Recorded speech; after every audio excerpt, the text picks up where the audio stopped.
In poker, most of the money you'll ever make will come from the fish, the recreational players who play the game for fun and for the gamble. No matter how obsessed you are with your GTO tools and strategies, no matter how good you think you can get at poker theory, the reality is that your money is gonna come from the mistakes the recreational players repeatedly make at the tables. Now here's the important question. Do you even know how to properly capitalize on their mistakes? Have you ever studied how to maximally exploit their imbalances? Well, I have personally been doing exactly that for the last 8 years. And in this video, I'll teach you the 3 best ways to exploit fish and make more money. Let's go.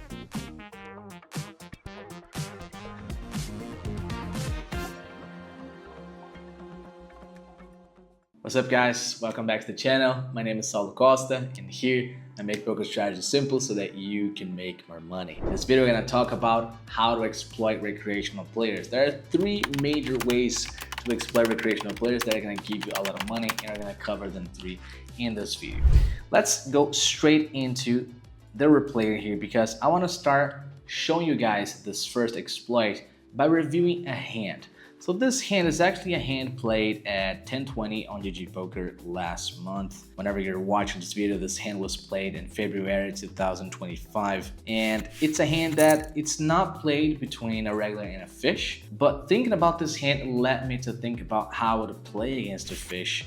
And that's why we're gonna use it to review this first principle. Okay, so we have 2 regulars here. Mikhail Rykov opens the button. This player here from the big blind decides to call, whom I think is a regular. Flop comes ace king for 2-tone, and it goes check check. This is a board texture where you should go big bet or check, and you should have like 60% checks with your range, so not surprising, Mikhail decided to check. Turn the 6 of diamonds. This is a spot where the big blind has to be super polar with its leading strategy here, and it's gonna have to check probably something like 80% of its range here. Should be really played passively in this spot. And so the big blind checks, and now Mikhail is gonna reopen here. He's going to reopen for a big size. And I think that's a coherent size with this board texture. You don't want to reopen thin value bets here, just mostly ace-x plus and a bunch of bluffs. And we see the big blind making the call. The river comes the 10 of hearts, making the board triple Broadway.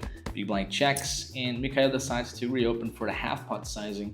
An interesting sizing choice here. And he gets check raised. He gets check raised to pot size check raised here by the big blind. And he ultimately decides to make the call and shows up with ace-7 against king deuce, so he made the right read there, placed the thin value bet on the river and called the check raise. Now I don't want to go too deep into the hand, and necessarily this specific hand. I want to make you guys think, how would you play this spot against a fish? Let's forget for a moment you have ace-7 and think through your overall range. How are you playing the spot against a fish? For example, there are many things we should be asking ourselves here, like with your air hands on the turn. Like, let's imagine you have jack-8 of spades on the turn. Are you betting that against a fish? Yes or no? And if so, why? If you have a hand like ace-deuce suited, are you betting here against a fish? If yes or no, why? What about a hand like king-x or 6x or pocket 10s or pocket 9s? How are you playing those hands against a fish? And by the time you get called on the turn, how you play those hands on the river? Do you continue bluffing a hand like jack-8? Do you bluff a hand like queen-7? Do you bluff a hand like 4x, 6x? Do you value bet a hand like ace-7? You know, there are a lot of questions here to think through when it comes to playing against a fish. Most importantly, because a fish is going to have a very different range from a regular range. And that's one of the major mistakes I see people making when they play against fish. They assume the fish just has the same range as a regular, but fishes have a much wider range than regulars in this spot. Okay, let's take a look, for example, at how much the solver defends the big blind here, big blind versus button. So it has a 30% cold call range pre-flop with 500 now rig structure. This is probably close to the GG rig structure. Let's see, 1K GG. Yeah, 29% calls. Now, you want to guess how many hands fishes cold call pre-flop against 2.5x? I'm going to show you. So here in my pop-up, we can see their cold calling stats from against each position, and we can see it basically doesn't change. They're cold calling 49% of hands against button 2.5x.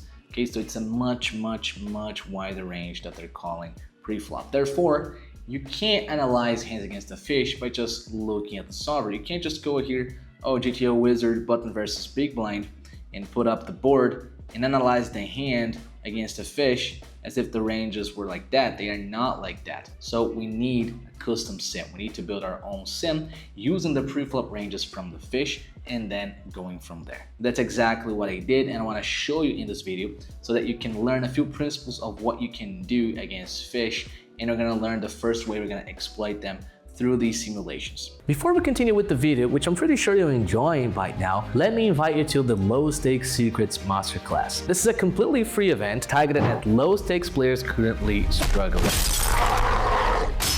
I know that many of you who are playing low stakes don't know why you're not moving up as fast as you wanted to, don't know what you're doing wrong and what leagues you have in your game. So this masterclass is going to solve all of these problems for you. All you gotta do is click the link in the description of this video or click the pinned comment down below, go to the landing page and sign up using your best email. In this masterclass, I'm gonna give you all the secrets that I wanted to know many years ago when I was struggling at low stakes, where I broke even for hundreds of thousands of hands. If you don't wanna have to go through that, subscribe to the masterclass and get all of this value completely for free. I see you there.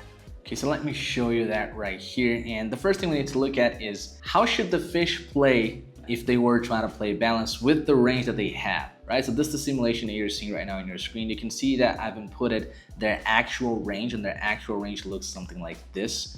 Okay, on this board, you can see it's a much wider range than a solver range would look like. You wouldn't have all those low cards here, and you wouldn't have all these offsuit trash hands, but it's what fishes have in the spot. At least the closest representation that we can get to the range by looking at data. Okay, so they have this range here, and you can see that with this range, when using a half pot sizing as the probe size, which is the size they use the most, they would only be able to lead 15% of the time to be able to be balanced, or to be able to be the least exploitable in this case. The IP player in response should delay c-bet 40% of the time, and against the spat, the fish should only fold 52% of its range.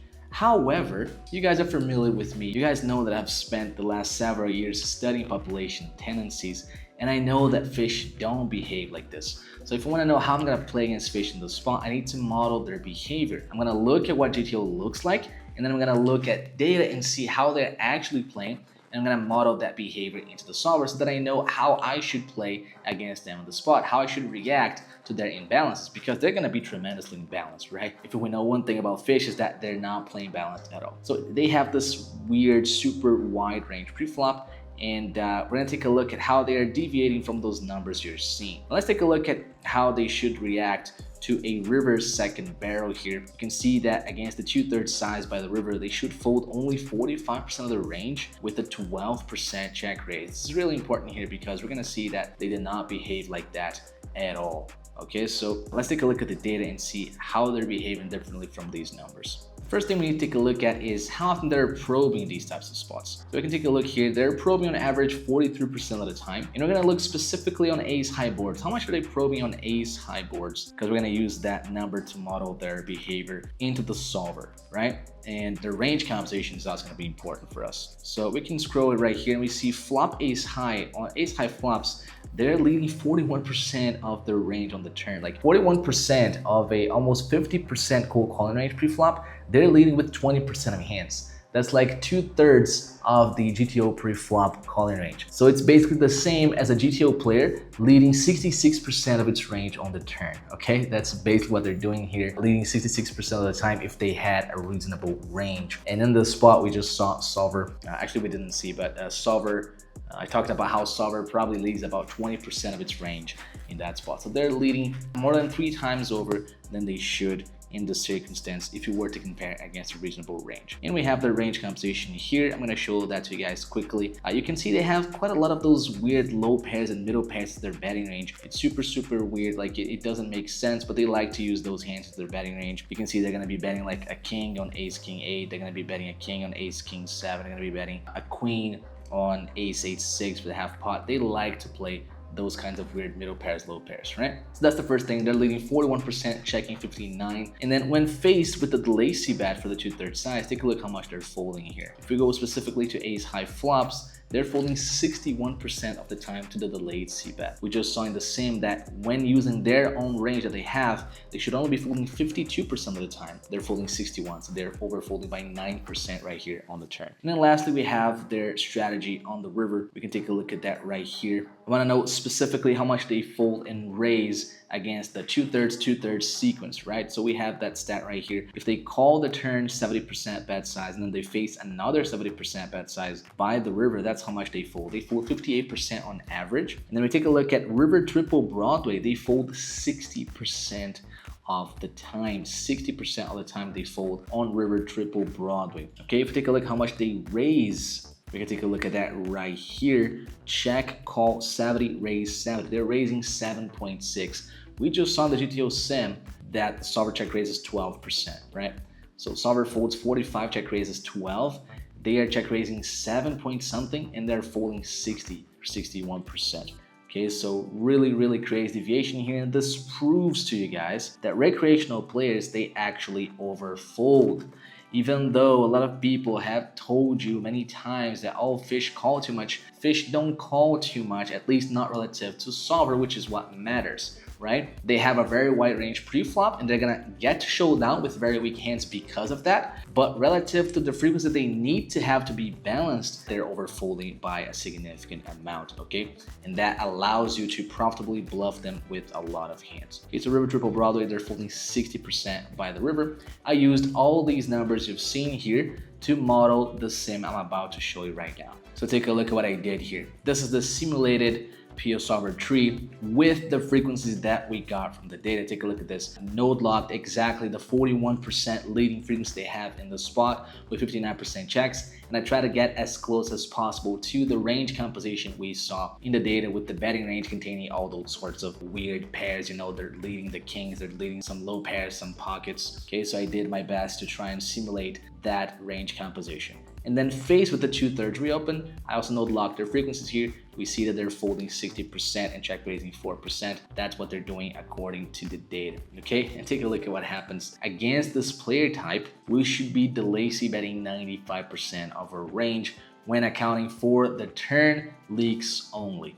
Okay, in practice, you actually play a little bit different than that, because if you check back, you're gonna be able to exploit some other different lines, but I'm not gonna get into that for this video. If you wanna have more information about how to actually really crush fish, you should check my low stakes blueprint course that has a crushing the fish module with everything you need to know to absolutely crush fish. Okay, but for this simulation here, we're gonna be talking about how to exploit the turn leak and then the river leak. We're not going to talk about the check range too much. You see that if we only node lock their turn leaks, you should be lazy betting 95% of your range, almost any two cards, and that includes a bunch of pockets like 9s, 8s, 7s type hands, anything, right? And then I node locked also their behavior by the river, because on the 10, faced with the second barrel, they're going to be folding a lot, like not be check raising much. In fact, here I was conservative with my model because I modeled a 58% fold, whereas in the data we just saw, let's take a look at that again so that we have the exact numbers in mind. So check call 70, fold 70. On river triple Broadway, they're folding 60. Okay, so they're folding 60. I modeled 58%. So I was a little bit conservative with the fold frequency.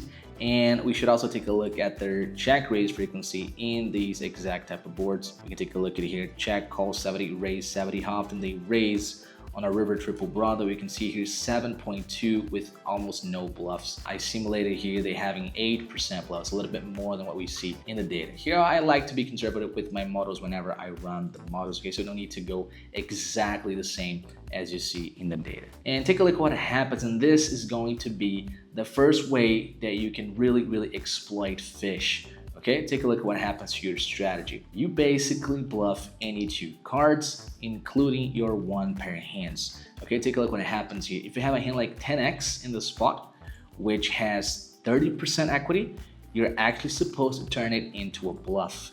Okay, you turn 10x into a bluff here because take a look how much money you're making here with this hand. You're making about 5 blinds, more than 5 blinds of EV in this 13 big blind pot. Okay, so how much is that? Let's make a quick calculation here. 5 out of 13, that means you're making 38% of the pot with the bluff. That's insane, right? And that's why you're turning a hand that has 32% equity into a bluff, because if you check back, you get 32% of the pot. But if you bluff, you get 38% of the pot. That's why we're gonna be turning those hands into a bluff. So the first way you're going to be really explaining the fish is to bluff them relentlessly. You should be bluffing the shit out of the fish, particularly in small pots. In small pots, if you ever check and then fold a weak hand against the fish, you have made a mistake somewhere, because you should have probably bluffed the fish at some point. Okay, so you're gonna bluff the fish relentlessly, because despite the fact that you may see them getting to showdown occasionally with some very weak holding, this is a function of their pre-flop range being way too weak, not a function of them calling too much in terms of frequency by the river. By the river, once they face a bet, because their ranges are generally too weak, they're gonna be folding way too much. And that allows you to have a lot of profitability with your bluffs here. Okay, so you see, when we model their exact behavior, we can see these types of plays that maybe we wouldn't play if we didn't study. Certainly you wouldn't play if you don't study this, right? You're just gonna river a pair of tens on the river, you're gonna be like, oh, I have showdown value, I'm gonna check, but that's not the max EV play, okay? A check makes 4 blinds of EV, a bet makes 5 blinds of EV, so that's 25% more profitable. Okay, and that's happening not only to 10x, that's happening to pocket nines, that's happening even to pocket jacks. Pocket jacks making 5 blinds with the check and making 6.5 blinds with the bet here. So basically just bet almost any 2 cards, and the only hands you're checking is some king x hands, of course. King x just has that kind of middling equity that, you know, you're not gonna be able to get him to fold a better hand than that, and not gonna get called by worse, at least not much. And then you're checking some ace-x that are also slightly too thin for value, right? But the main point of the sim here to show you to you guys is that you should bluff fish relentlessly. This is what I've been doing against fish for a long time, so I can show you guys a few examples here. King deuce suited, I defended here against the fish. You see bets half pot, I'm gonna call with my king deuce. When turn goes check, check, river comes an ace, I'm not gonna try and get showdown with the king deuce. Now I'm gonna turn it into a bluff, right? I'm gonna turn it into a bluff. I go for the overbet here, and the fish folds. Another one here where I turn a hand that has, or seemingly has, showdown value into a bluff. I have ace king here. I go for the bet on the flop. Fish calls, turn goes check, check. River comes the deuce of spades. I take my ace king, which I could check and win maybe 20-25% of the time here, but no, I choose to turn it into a bluff because I'm gonna capture 35-40% of the pot with the bluff here. If I check, I'm gonna capture 25% of the pot. If I bluff, I'm gonna capture 40% of the pot. That's why I'm gonna bluff here. Last one, ace-8 suited here. I flat in position. I float the min bet on the flop. Turn goes check, check. River 9. I'm not gonna try and show down my ace high here. I'm gonna bluff and I'm gonna capture 40% of the pot in this situation. Okay, so first way to max exploit fish, bluff them relentlessly. Now the second way to exploit fish and make more money, well, I'm actually gonna let you figure out for yourself by taking a look at these high stakes hands. So I'm not gonna use the argument of the data or that I did it and that works. I'm gonna show you guys what high stakes players are currently doing in 2025, 2024 to seemingly exploit fish. Take a look at these hands. I'm gonna review the hands without hoe cards, and then you try to think with yourself, what is that the regular has here? And then we take a look at the showdown, right? So we have here the fish from the small blind, Pope opening the 3 big blinds, Andreas Ayler decides to defend his big blind. Flop comes 9-7, 5, 2 clubs. Pope checks, and Andreas decides to bet 3/4 pot here. The fish calls. Turn comes the 4 of clubs. Pope the fish checks. Andreas continues barreling for the 3/4 sizing here. Fish calls. River comes the 9 of clubs. It goes check, check. The fish shows up with pocket jacks, and Andreas, the regular, shows up with 6-3 offsuit. Interesting. Next one, we have Beduino here, opening 3.5x from the hijack, 55 big blind stack player. And now Phil Myers goes ahead and flats the big blind. Flop comes down, 9 deuce deuce, 2 clubs. Beduino c-bets pot size. Now Phil click raises. Look at that. He click raises the flop. Very interesting. Beduino 3 bets. Now Phil puts it in, and Beduino calls. Turn rolls out 10 of spades, river 8 of diamonds, and now Phil shows up with ace deuce off, Beduino with ace 6 off, and now Phil scoops. Very nice pot. Next one we have here, our friend Gustavo from cutoff opens 3x, Victor cutting off from the big blind defense, flop comes 5-4 deuce rainbow, Gustavo bets half pot, Victor calls, turn jack of hearts, Gustavo barrels 3/4 pot, Victor calls once again, river the king of diamonds, Gustavo barrels once again 3/4 pot, Victor shoves all in, Gustavo makes the call, and Victor shows up with ace 3 offsuit, and Gustavo with the pocket jacks. And only one more to see if you guys really understand what's going on here. This fish here, show Xma or whatever, opens 3x from the cutoff, Daniil Vasilev from the big blind makes the call, flop 10-8 deuce, 2 clubs, Shoma bets half pot, Daniil check raises to 10.4 big blinds, gets called, turn 4 of hearts, he goes check, and then the fish bets 3/4 pot, Daniil calls, river 7 of spades, he goes check, bet half pot once again, Daniil makes the call, the fish shows up with king jack of hearts, and then he shows up with 8-5 off. What is the one common theme between these hands, huh? It doesn't take a Sherlock to figure out what I want to say with these hand examples, right? The idea here is that regulars are significantly expanding their pre-flop ranges against the fishes. So 6-3 off defending big blind versus small blind, 8-5 off defending against a cutoff 3x. Now Phil with the ace deuce or ace 3 off against 3.5x from the hijack. So clearly high stakes regulars are expanding their pre-flop ranges, at least expanding relative to what a GTO shard would tell them to do, right? And guess what? That's exactly what you should do against the fish.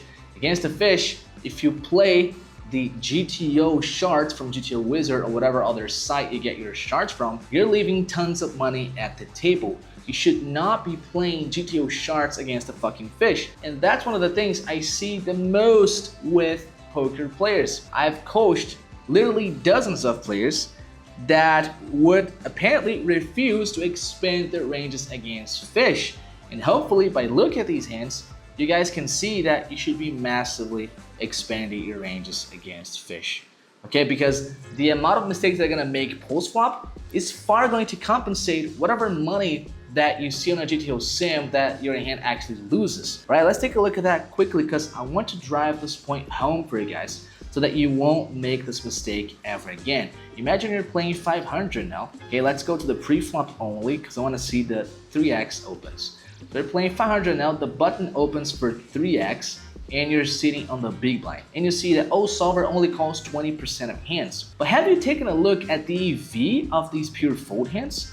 You can use the strategy plus EV tab and see the EV of the different hands. And this is one of the best advices I can give you when studying poker. You guys are obsessed with strategies, but you don't ever improve your understanding of EV. What matters at the end of the day is EV. It's EV that drives strategy. So what you should care about is not that, oh, solver calls 20% of hands.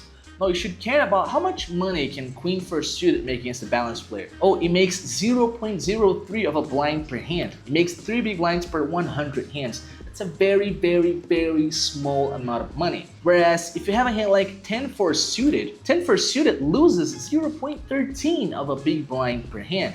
A hand like Jack-3 suited loses 0.07. A hand like 8-7 off loses even less than 10-5 suited. It loses 0.08 of a big blind per hand. What you should think about is, okay, first of all, my opponent's range is not the GTO range here. It's going to be some super crazy fucked up range from the fish. Even though they have low PFR, fish typically have like 17, 18, 16 PFR. Their PFR range is not linear. It contains some random trash. It contains queen 6 off sometimes. Sometimes they limp with aces, so it has less aces than 100%. Sometimes it contains 9 deuce suited. So first of all, it's not a linear range. And most importantly, they're gonna punt so much post-flop that you're absolutely going to recover these 0.08, which is not even 0.08 because, as I said, it's minus 0.08 against a GTO opening range against a GTO player. Against a fish who's opening a stupid range and then is gonna punt, literally punt a lot of hundreds and thousands of dollars post-flop against you, you're obviously going to recover this 0.08. Okay, it doesn't take a Sherlock, it doesn't take a genius to realize that. So you might look at these hands, you're gonna be like, oh, these high stakes pros, oh, they really got something, they really know something I don't. So what they know is that there's a fish who's gonna punt, and the actual EV of the hands pre-flop are not all that losing, you know? It doesn't take much for you to recover your money from these apparently negative EV hands. Okay, so the second thing I want you to take out of this video is that whenever you're playing against a fish, you should substantially expand your ranges. And I'm not just talking about defense ranges from the big blind. I'm talking about RFI ranges, for example.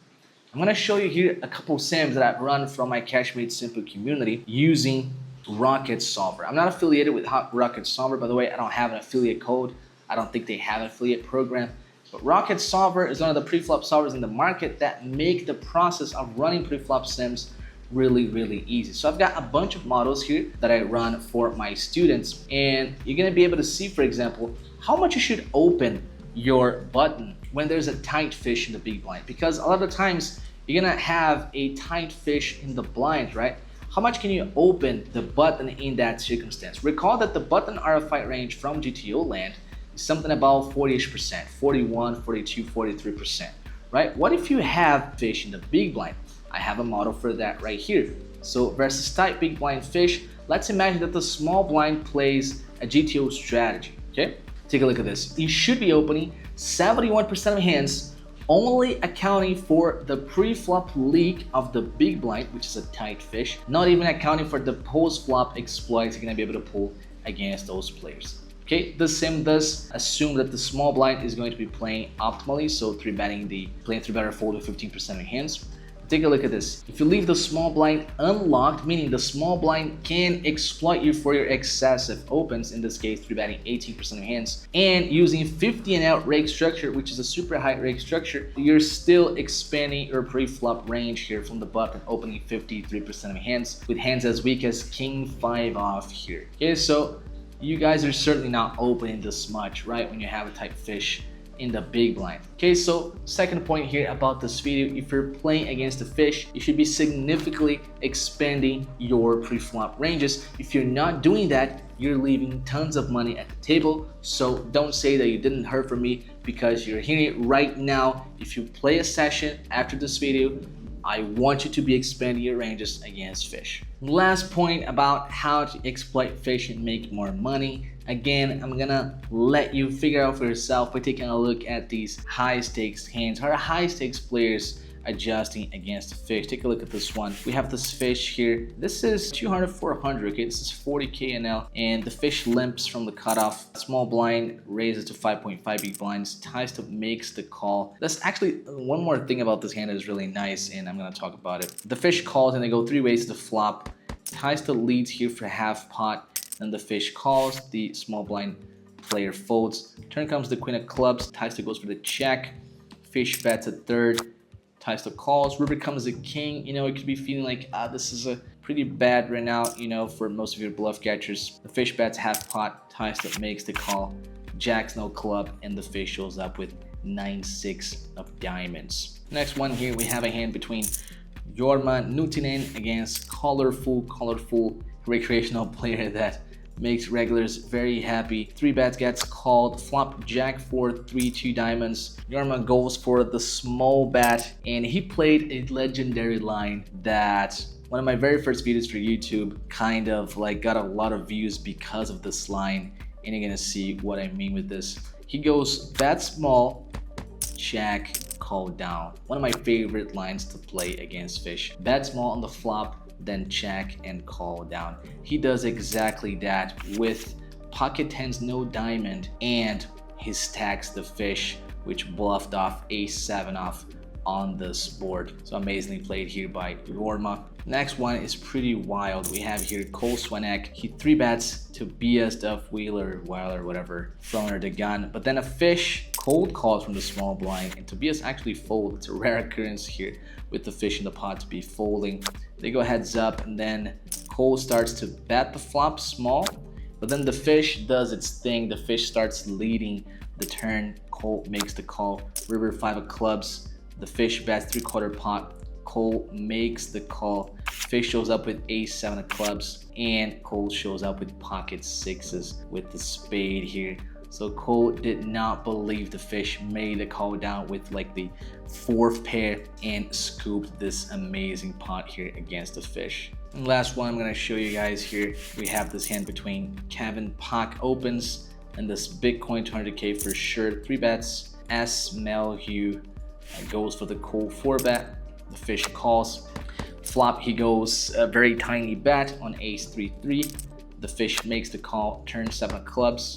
He goes check, check. River 10 of spades. The fish goes all in and the regular makes the call. The fish shows up with queen jack off and the regular calls down with the pocket 8s, right? Also doesn't take a genius to realize what I want to show with these hand histories. Something that I have been talking about since I began YouTube over 1.5 years ago. You should be calling down against fishes. You made a hand post flop, a pair, you do not fold against a fish anymore because they massively over bluff. And then you're gonna be like, oh Sala, but everyone has told me in the past that fish actually under bluff.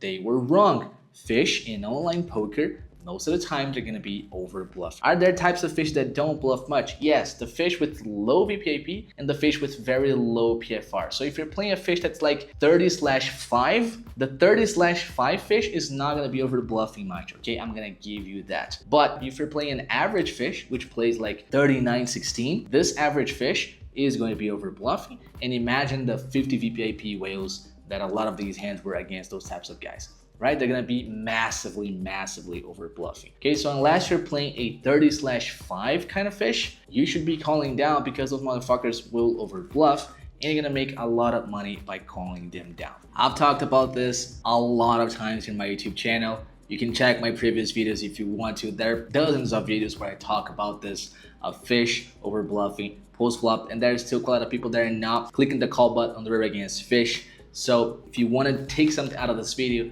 take that you shouldn't be folding against fish on the river. I'm going to show you one example of a hand of mine, so to not say that I only showed high stakes regs doing it. I've been doing this for a long time. Take a look at this one. This one I played against 50 big blind fish on Bulldog. I got 8-4 offsuit. I opened the small blind because I should, and you should too. I opened this hand against the fish. He calls. Flop comes king 6-4 2-tone, and then I could go for a small bet here if I wanted to, but I went with the check this time. He bets half pot. I'm gonna make the call here, of course. Turn comes the 9 of clubs. I check. He continues betting half pot. Fish love that half pot sizing, right? We're going to call here, and then river came the jack of spades. A lot of people would be like, oh my god, what are his bluffs? He doesn't have any bluffs. He's a fish. He's a fish. He's just not playing standard ranges. He's just playing randomly. So I check here, he bets half pot. I'm gonna call here with my 4x, and he shows up with queen 8 offsuit. And with this hand, I'm not saying I'm always going to win here, but I'm going to win enough the time to make a profit with this call. Of course, I'm gonna be losing most of the time here, but take a look at my pot odds. I'm getting 25% pot odds on the river because he's betting half pot. That's the pot odds I get with the half pot sizing. So if I win this 25% of the time, I'm breaking even with my investment. Now, what if I can win 35% of the time? Will I actually make money? I'll be making a ton of money, okay? And that's exactly how much they're gonna be bluffing in the spot, at least with unpaired hands. Take a look at this. This is one of my X-ray bluff catching sheets that you have available if you purchase my low stakes blueprint course. If you want to know how to actually bluff catch against fish in every spot and to know which are the lines that are actually under bluffing, there are a few which they are under bluffing, then you need to check my low stakes blueprint course. Here you can see here when they are the single spot in position as pre-flop caller BVB, which is exactly the spot of this hand, right? Small blind versus big blind with the fish IP. When they go